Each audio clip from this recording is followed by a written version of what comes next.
This is CoinDesk TV at Consensus Festival 2022, live from Austin, Texas, where the future of the global crypto economy is in focus.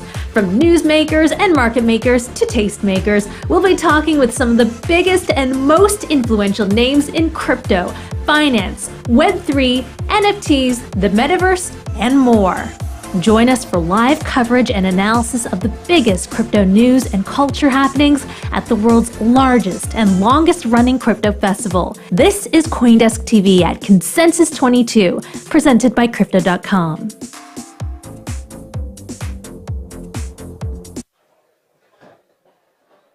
Hello from Consensus in Austin, Texas, where we are having an expanded edition of Community Crypto. I'm your host, Isaiah Jackson, and today we have a live stream following directly after from Fidelity Investments, Inc. CEO and Chair, Abby Johnson. So be sure to tune in. Today we have the Bermuda Premier, David Burt. We also have two different DAOs that we will be speaking to about real estate and women and LGBTQ. Plus, we have the co-founder and CEO of Audius, Roneil Rumburg. Welcome to the show, Roneil. Excited to be here, Isaiah. It's going to be fun. Oh yeah, absolutely. Glad to have you. And tell us a little bit about Audius. How did it start? How the idea came about, and what you're trying to solve. Yeah, so at a super high level, Audius is a music community and discovery platform that connects artists and fans directly to one another. It gives them the opportunity to engage, share content, and build deeper relationships than can be done elsewhere. Today serves about 7 million listeners on a monthly basis, around 250,000 artists, and actually just a couple of weeks ago crossed 1 million tracks. So really excited about everything that's come. We got started in early 2018, and the product's been live since late 2019. So just a little over 2 years now in the market. Well, first, congratulations on the 1 million streams and different tracks. We have a lot of new artists that are coming out. What makes Audius the best choice for any new artists that are starting or artists that have music out now?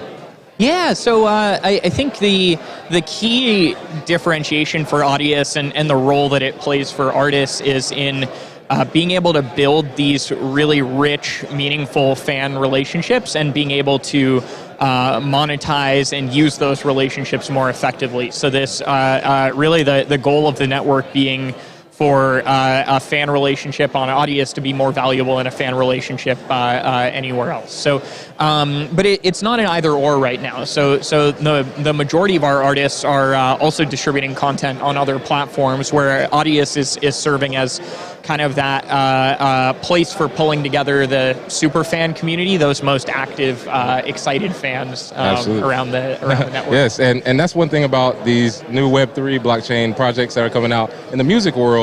Connecting with fans is very important. How important is that to you as far as connection between fans and the musicians? Yeah, we believe that's the cornerstone for the future music economy. I think, looking ahead 5 years, 10 years from now, there's this kind of fundamental shift happening in the way that artists are monetizing, with the predominant source of revenue for most artists today being forms of direct fan engagement that exist in the real world. Think touring, merchandise, these sorts of things. The recorded music is actually not generating all that much revenue for the artists. It is generating revenue for other folks, but where in that future, Audius kind of hopes or aspires to be that foundational layer for artists to aggregate those relationships and be able to utilize them to the maximum that they can be. Yeah. Absolutely. And what are some of the ways that you've been able to build community with Audius? Because that's very important, and we are on Community Crypto. So how are you able to build community and to keep them engaged? Oh, such a great question. I think the community is always coming up with new, different ways to attract more members and keep folks engaged. But I'll maybe answer this by telling a few anecdotes along the way. So when the product first shipped publicly in early 2019 in like a private beta, it's actually not publicly, it was a private beta, but the first 200 or so odd users, my co-founder Forrest and I actually sat a Zoom call with every single one of them, like watch them upload. Inevitably something would break and we'd like scramble to try and figure out what was wrong and then play with it. And,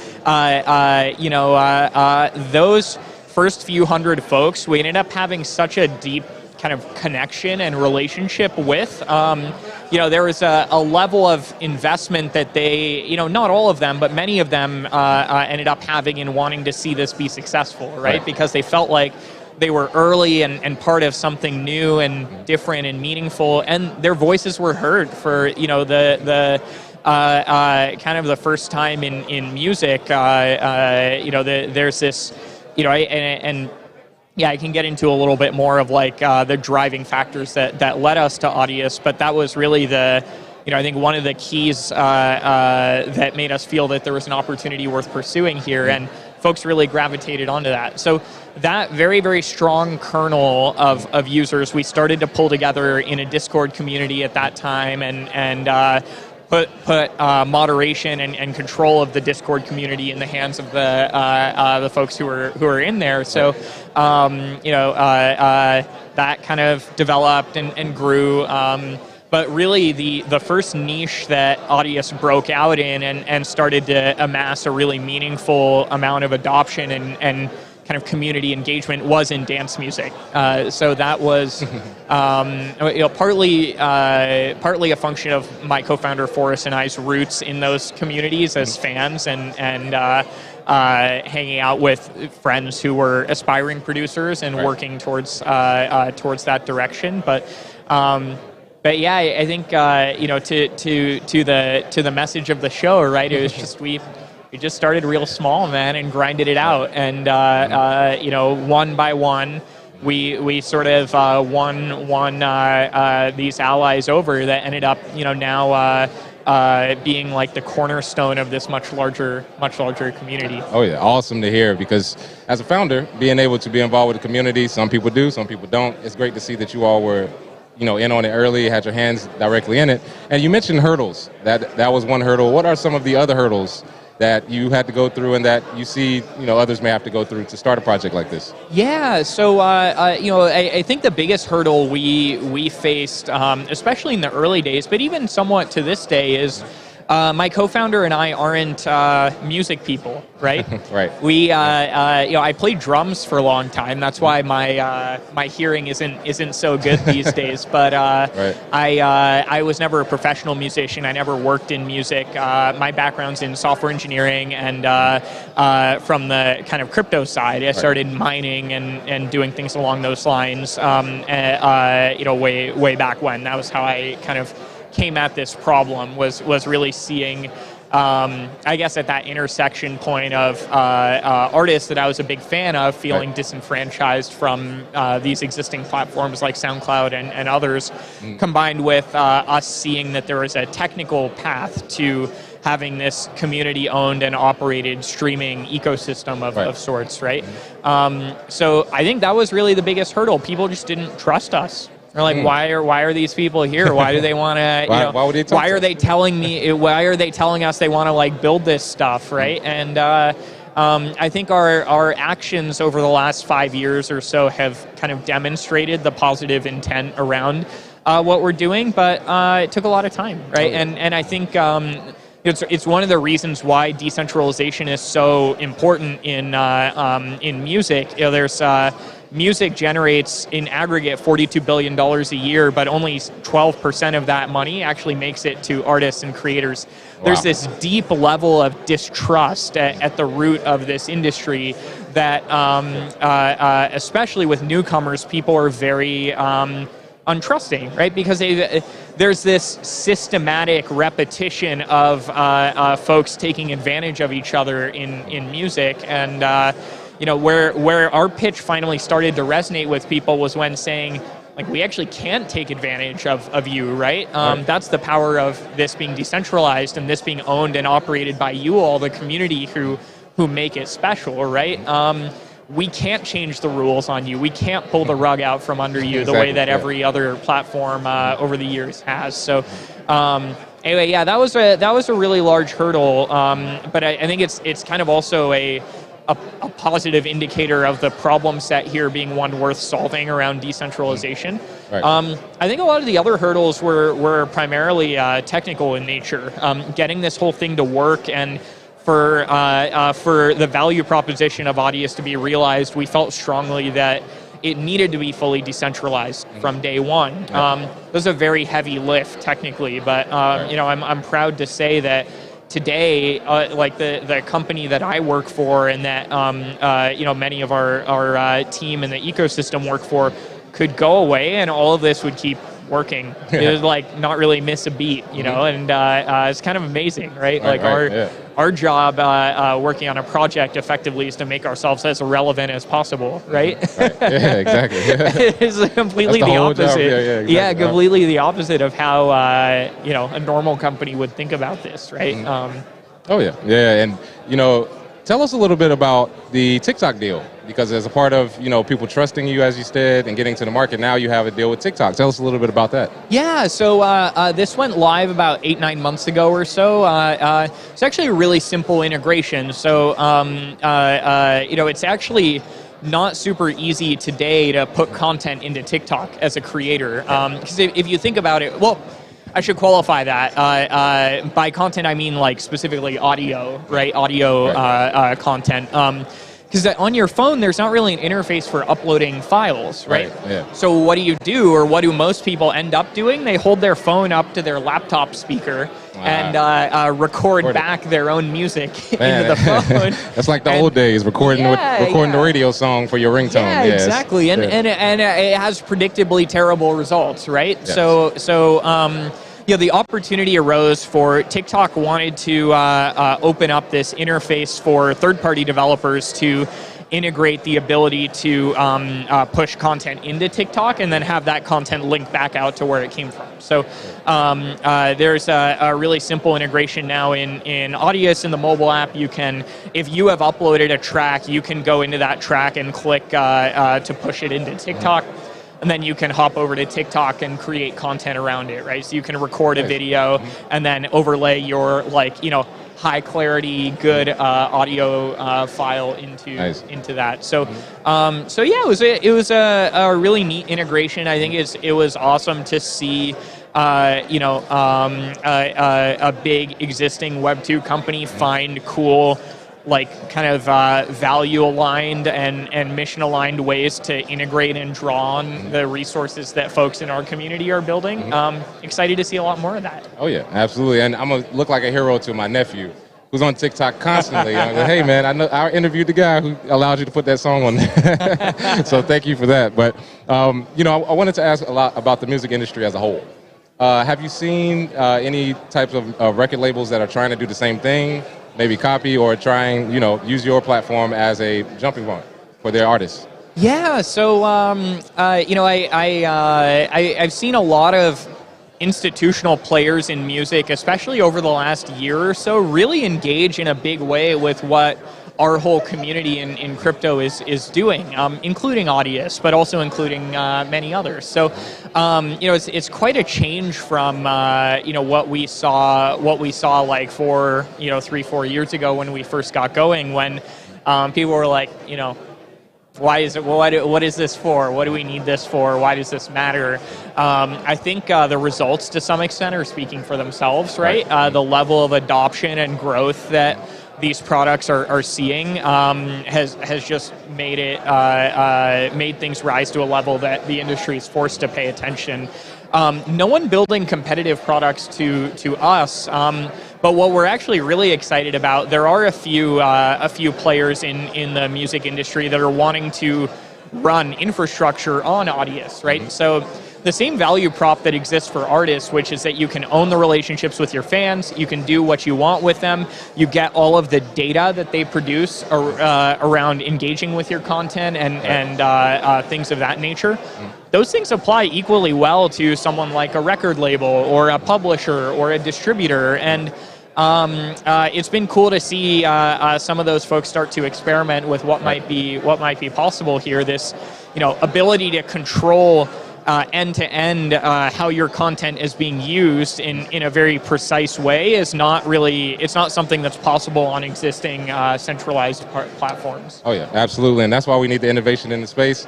Thank you again, Roneil, for coming on, talking about Audius, and best of luck on your endeavors. Yeah, thank you so much for having me. Absolutely, thank you.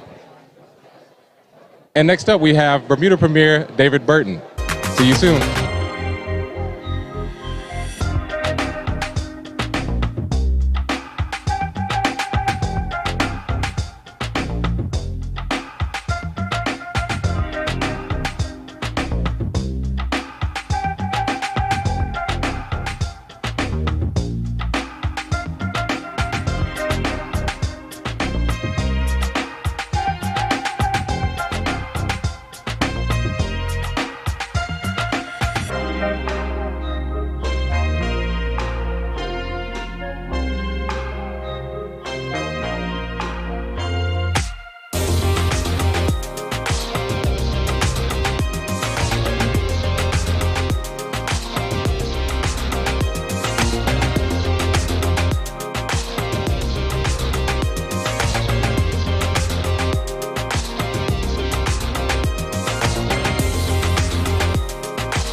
This is CoinDesk TV at Consensus Festival 2022, live from Austin, Texas. Welcome back, and we're here with the Bermuda Premier, David Burt. Glad to have you on the show, David. Oh yeah, absolutely. So, what was the first steps to get Bermuda into the crypto and fintech space? Well, we've been doing this for a small while now, and it's kind of full circle for us. We were at Consensus 2018. Wow. 4 years ago, and at that I was keynoting something on the main stage where we announced that we were going to be one of the first countries in the world to introduce legislation to govern crypto companies. Right. And that was our Digital Asset Business Act, which has now been around for about 40 years. Right. 4 years on, we find ourselves in a completely different place where we have some of the best known names in the crypto industry that have their international operations in Bermuda, whether it be BlockFi, whether that be Circle, whether it be Bitrex, others who are coming. And now our latest thing is that we just licensed a bank that is going to be servicing crypto companies, because one of the challenges that Bermuda had was that you could not access banking services locally. Right. So though we had 15 companies that were licensed by the Bermuda Monetary Authority, all of those persons had overseas bank accounts. But with the announcement that we made with Jewel Bank, getting a license in Bermuda, not only a banking license, but also a digital asset license, they're going to technically be a digital asset bank. And what they're going to be able to do is provide services to our crypto companies, but not just that. They are going to also be issuing stablecoins. They have the permission to issue one-to-one stablecoins. So we now are at a place where our regulator globally is known as the most progressive regulator when it comes to digital assets, and we're able to do things that cannot be done anywhere else on the planet. Oh yes, so first of all, congratulations on being early. A lot of people are just joining the space. You obviously have been around for a minute. And one thing I wanted to ask about was, how can stablecoins create financial infrastructure that is conducive to Bermuda as well as the companies that are coming? Well, I think what's important is that in Bermuda, and it was something that I didn't realize, I've been in this job just under 5 years now, and something I didn't realize is that we actually do have an issue with persons being banked in Bermuda. So though Bermuda has one of the highest standards of living in the world, one of the highest per capita GDPs, there's also challenges with financial inclusion. Additionally to that, financial services can be expensive. Yes. You know, there's rent extraction, which happens, businesses paying credit card fees, those type of items. And so what we look at it in the future of money.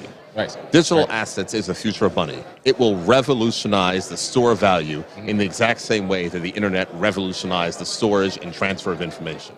And the way that we see that is that it will be more efficient and less expensive, and there's so much more value that can be unlocked. Stablecoins, of course, are the underpinning of that. And from our perspective, we are not going to be issuing a stablecoin ourselves. I've been clear on the record that the Bermuda government or a monetary authority is not going to issue a stablecoin. Gotcha. We believe that the private sector is best to innovate. And what we've said is that for private sector companies that want to go through Bermuda Monetary Authority and get licensed, whatever stablecoin is licensed is able to be used for payments for goods and services with the government and throughout the country, to let it be a test bed, because the future is going to be interoperable with stablecoins. It doesn't necessarily make sense if one country has this, one country has that. What happens is if we issue a stablecoin on a protocol and that protocol doesn't survive. The market is the best to decide that, and we want to make sure that we are the center of innovation for that to happen. Yes, and it's very refreshing to hear a public official put private entities at the top, because that provides competition, you get the best product, and it seems as though with Bermuda, you're looking to become the biggest and best crypto country. So one of the things I wanted to ask is the digital asset license you mentioned. What are some of the steps that businesses will have to take in order to get that license? Well, we recognize what we want to be is the continued home of innovation. Yes. And we are building on our reputation from insurance. So over the last 40 years, any major advancement or innovation in insurance has come out of Bermuda. We are trying to take exactly what we did in the insurance concept and move it over to the digital asset concept. Gotcha. And what we have is that we have a multi-tiered licensing structure. So first, there's an innovation hub where companies can go find out about what it is that we're doing, speak to the BMA about their ideas. The next level is a test license that only costs $1,000. That allows you to test whatever product you might have with a BMA, limited set of customers. Then we have what's called a sandbox license, which will have a larger limit on customers, being able to certainly build out your business, be able to serve to the public to a certain level. And then you can graduate to a full license, which means that the Bermuda Monetary Authority has fully analyzed your risks and is comfortable for you to operate without restriction inside of your business plan. And so from that perspective, we now have, I will say, 7 full license companies, 4 companies in the sandbox, some of them that are graduating to a full license, and 4 companies that have a test license where they're testing out various items. But the fact is that our digital asset register over a year has doubled in size. It's increased 50% already this year. We know there's more companies that are coming and going through the process because it takes a while to get it right. But we're not trying to be all things to all people. What we want to make sure is that you invest, put your money, put your hard-earned earnings inside of a Bermuda company. Those earnings are safe. The transfer is safe. All of our things are insured, and that's something else. We have crypto insurers that are operating out of Bermuda. Let's talk about it. So we have 7 insurers as well. So it's not just digital asset companies. We are providing the full suite. So insurance, digital asset licensing, and now banking. We have it all. Oh yes, all-encompassing. It sounds like you're about to get me to move to Bermuda now. Well, you can come, you know. It's a quick flight from Charlotte one time. Hey man, hey, real quick, let's go. So, you know, as far as the digital asset license, you have the sandbox, you have the full license. What are you seeing as far as the types of companies that are looking to come to Bermuda? You mentioned insurance, some that may issue stable coins. What are the types of businesses you're seeing most pressed to come there? What we are seeing is companies that want to expand globally, but have difficulty finding regulatory clarity while they are being innovative. So I can speak to companies such as yield companies. So we look at BlockFi and we'll look at Circle, for instance, and Stablehouse, who's also a yield company. You don't have, you don't have spaces where that's properly regulated. So they come to Bermuda so they know they can deal with a regulator who understands what it is that they're doing. Exchanges like Bittrex, who are doing tokenized stocks and derivatives out of Bermuda. That's not a place where you can find regulatory clarity. And you want to make sure that you have regulatory clarity so that you're, you don't have any risk to your future business. So it's that type of company. We're not, I'm not going to say that Bermuda is the place for a small company who's just toying with something or people, doing stuff on the weekends. That's not it. I mean, you'll run into a little bit of frustration because our Bermuda Monetary Authority is very rigorous. And, you might be existing in a space, the US or other places where you don't need regulation. But if you're really trying to build a business that eventually one day you might want to take public or something, you want to make sure that you have all the risks covered and are covered by a sound regulator. Absolutely. And it's amazing that you have this in Bermuda. But looking at other countries, do you think other countries will copy or do something similar to what Bermuda's doing? Because, that's usually what people do when they don't have their own ideas. I mean, they already have. It's law. I mean, we put our Digital Asset Business Act in place in 2018. I've seen many other countries that laws look very familiar. That's okay. I mean, the way that I look at this is that this is the new wave of the store value. It is going to transform the way in which we live, transform the way in which we interact, transform the way in which we do business. And so from that perspective, we are happy for people to follow our example. We are not going to be all things to all people. There are some companies that Bermuda will not be the right fit for them, but the fact is that they're going to be serving citizens in a place where citizens will have broader financial access, have better control over their information, their data, their identity. The stuff that we're moving towards is that we're going ahead. So we're going to digital identity service providers. We're talking about being the global home for stablecoins. That's the type of place where we're going. And now we've just started an industry association which represents all the companies that are inside of Bermuda. We're going to continue to advocate for our ecosystem and to make sure we develop talent in Bermuda as well. Oh yes. So speaking of that talent, that is the next question. The retail and the citizens you have in Bermuda, how do they feel about this industry, and are you seeing an uptick in activity between people using it, spending it, or store value? Not so much, to be completely honest. And that is because when it comes to stablecoin issuance, when it comes to banking and access to banking services, it is difficult. You can't, even in Bermuda before, you could not, go to your bank account, your regular bank account, and transfer money to a crypto company. You couldn't do that. With the addition of the new banks that we will have, that will be available to do with the fiat on-ramps and on-ramps. So banking has held up our development, and that has certainly been a challenge for us. So a lot of the companies we've seen are US-based companies or European companies already have operations, but they want a better space to do a global operation and to expand globally outside the US, outside of the European Union. But as we have the local banking services, you'll see more. And we also have Bermudian startup companies as well. And that's important. So there's a company, Burpay, that's in Bermuda that is looking to do things inside of stablecoins. It's all of those things of which we're trying to make sure to happen. That's why we introduced the test license, because what we don't want to do is lock out our own citizens from developing apps in that space. And so we've done free education. Through our fintech program, we made sure that we did free education. We're going to be working on more things to make sure that we can get people up to speed, because the last thing we want to do is to attract companies, and there are citizens that cannot be a part of that. We want to make sure they are prepared to take on the opportunities. But it is working. I had a meeting with an insurance company earlier today who's in Bermuda. They're now the world's largest crypto insurer, and they tripled their amount of staff in the country over the last year. So now it's to 13, and all 13 of those persons are Bermudian. That's amazing, and that's what you want to see. Absolutely. You want to keep Bermudians in Bermuda, right? And you want that pipeline to be able to go, like you said, with free fintech education, with the ability for them to have their startups. That's amazing. And from a regulatory standpoint, what were some of the hurdles you had to go through in order to get this going? Because I know you can't just decide for everybody. So were there any pushback, I should say? Absolutely, there's pushback. Yes. And we're talking about when we started this journey in 2017, where things weren't really known. So there was certainly a level of pushback. There was certainly a level of skepticism. And in some places in my country, there's still skepticism. But I think people are seeing that this is real. Their friends are working in the industry. They're seeing people who are working in the industry, who are living in Bermuda, who are being a part of this, who are getting people on, who are awarding scholarships, who are awarding internships, who are making sure that people get involved. And so that will change. I think the biggest sea change will be when people can actually spend their crypto easily, and the banking solution will certainly help and assist with that. Oh yeah, and that'll definitely help with trust. As you said before, people may not have it, but now with the bank, they may trust it more. Any plans for retirement accounts, IRAs or things of that nature in crypto in Bermuda? Well, I can't speak to that specifically, but what I can speak to is that if there is a company that wants to do something like that, they can go to our monetary authority and they can do it.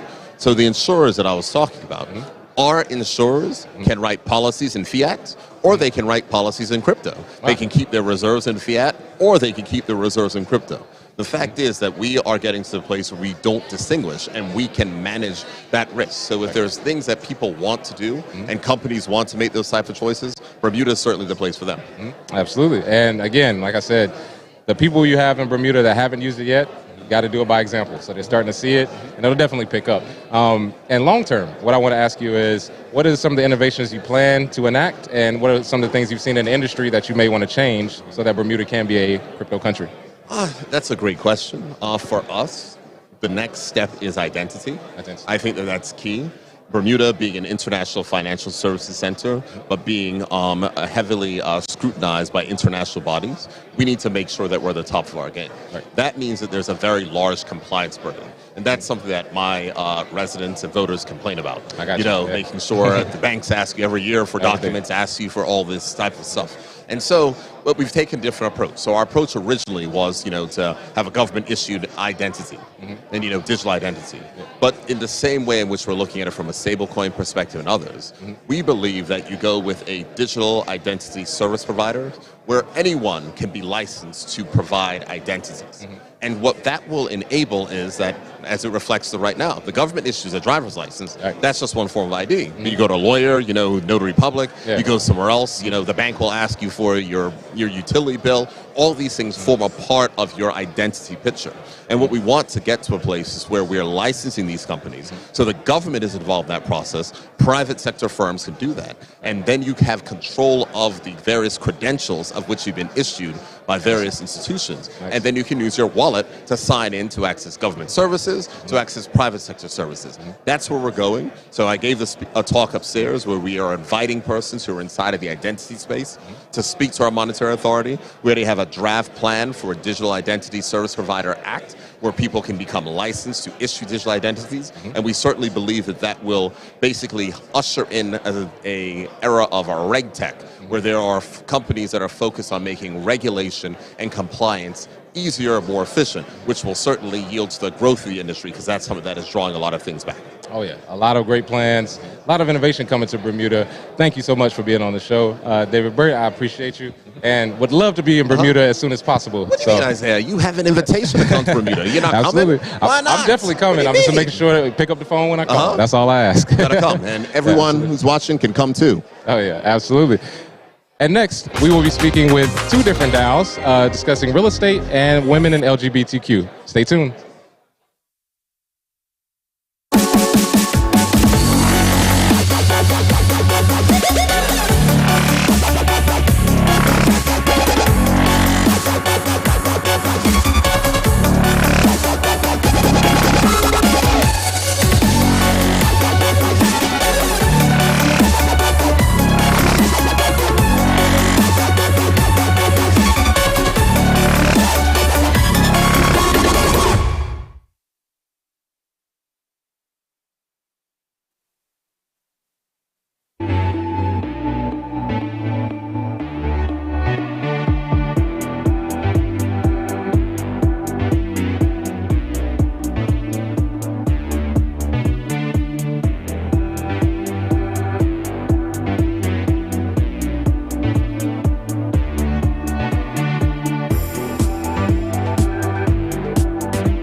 This is CoinDesk TV at Consensus 22, presented by Crypto.com. Welcome back to Community Crypto. Joining us now, we have Rebecca Lamis from UnicornDAO and John Belitsky, co-founder of BalconyDAO. Thank you for coming. Thank you for having us. Yeah, thanks for having us. Yeah, so glad to be speaking with you both. So first, let's get the elevator pitch. For each DAO, tell us what it does, when you got started, and what you're looking to achieve. Start with you, Rebecca. Of course, yeah. So myself and my co-founder, Nadia Tolokhankova, who is the founder of Pussy Riot, got UnicornDAO started because we saw last year the terrible inequality for women, non-binary, and LGBTQ plus creators in this space. So we started UnicornDAO as a space to support financially, invest in, and provide resources to the global majority and women and LGBTQ plus creators within Web3 and crypto. Oh, absolutely, and that's what we're here for. Yes, everyone, exactly. Everybody can get Said involved. it's about time. Yeah, Time to get everyone involved. Yeah, you can't have a global community without the global, Yep, right? So, couldn't agree more. So John, let us know. What's the elevator pitch for BalconyDAO? Yeah, so BalconyDAO is a tokenized real estate project. We are doing something very different. We're building a new NFT standard so that we could tokenize real estate as an NFT on the blockchain. And importantly, what we're doing is we're bringing all of the metadata, everything that describes the asset is living inside of the NFT so that investors can see when leases are signed, when entitlements are provided for a property, when there's a mortgage placed on the property, all of the rent distributions can be automated. and it's giving them really radical transparency and unprecedented access to this asset class, which is typically not available for most investors. Right. Oh yeah, love it. And I want to continue with you, John. Let us know, what are some of the things in your DAO that make it, specific, make it special to your industry? Because we've heard of real estate DAOs, but what makes Balcony special? Well, firstly, we're a security, and so we're offering a legally compliant way to actually access this asset class directly and get the tax benefits of investing in real estate. So unlike a REIT where you don't actually own the physical asset, you're purchasing shares in a corporation that happens to own real estate, we are able to give investors direct investment into specific assets, which is incredibly unique. And the DAO structure is also, I think, a different flavor of Web3, because we're now using our community to look at these deals, source these deals, underwrite these deals with us, finance these deals. Oftentimes they may be a tenant in some of these properties. They may be the business that signs the retail lease, or they could be the tenant that lives upstairs. They could be the contractors and developers that help us build these projects. They could bid on the work involved with it. And so it's a very collaborative way to do this. And I think through time we're going to see that this is a much more efficient development model. And I think we're going to give some big boys a huge run for the money. Oh yeah, absolutely. And you just said collaboration, which again, in this industry, collaboration is all important. So Rebecca, tell us how you've been able to collaborate with Pussy Riot, and are you able to bring in new people into the space? Yeah, definitely. It was really interesting when I was first introduced to her back in November of last year. She was wondering, how can I bring the Pussy Riot ethos into Web3, really build this powerful community in this space to redistribute wealth, build generational wealth, financial sovereignty, etc., through the opportunities in this space. And what we found that was really powerful is when we started pitching UnicornDAO, at the time it was just an idea. We were considering calling it Pussyverse.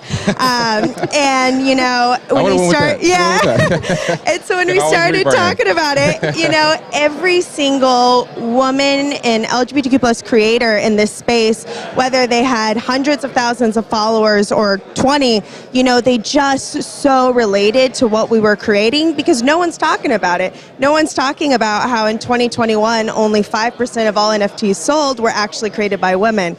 It's really, really disappointing to see how the leaders of this space since 2012 haven't really put a lot of energy and effort into actually creating resources and opportunities for everyone in this space. So we kind of just hit the ground running, and we're really focusing first on supporting creators and NFT creators specifically, but we'll continue to grow the organization as we dive into other aspects of Web3. Oh yeah, and since you started, what are some of the things you're seeing in the market as far as women coming along or creating? What are some of the trends you're starting to see? Certainly. When we were first thinking about, how do we launch this unicorn organization, I really recommended that we create a DAO that is similar to structure of like Flamingo DAO or the LAO.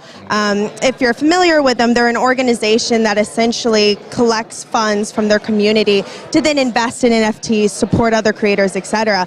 But what they're able to do is by bringing some of the most powerful people into one room together, they can then literally kind of decide where the market goes in a way that they are giving a larger platform to the creators that they're supporting and financially putting funds into.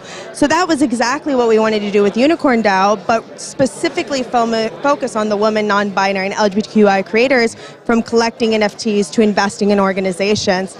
And it's been really, really, I would say, wonderful to see that since we launched just in March, I recently went to VCon, almost every female and queer creator I talked to knew about UnicornDAO, and it's just so clearly needed, and I'm really thrilled that we were able to really get this work started, and it's just so needed right now. Absolutely, yeah. Well, let me just say, I vote for Pussy. Yes, Pussyverse. I would love to see a token, and I can tell somebody, hey man, we've been talking about the Pussy token. It's coming, it's coming. I would love to see that in the market.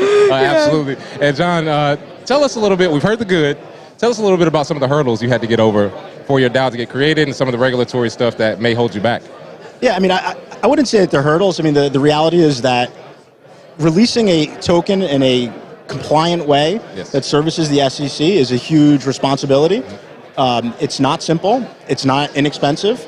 It doesn't happen overnight. And so we put a great deal of effort in devising a strategy that we think not just satisfies the SEC, but our goal is for the SEC to look at what we're doing and say, why aren't public companies doing it this way?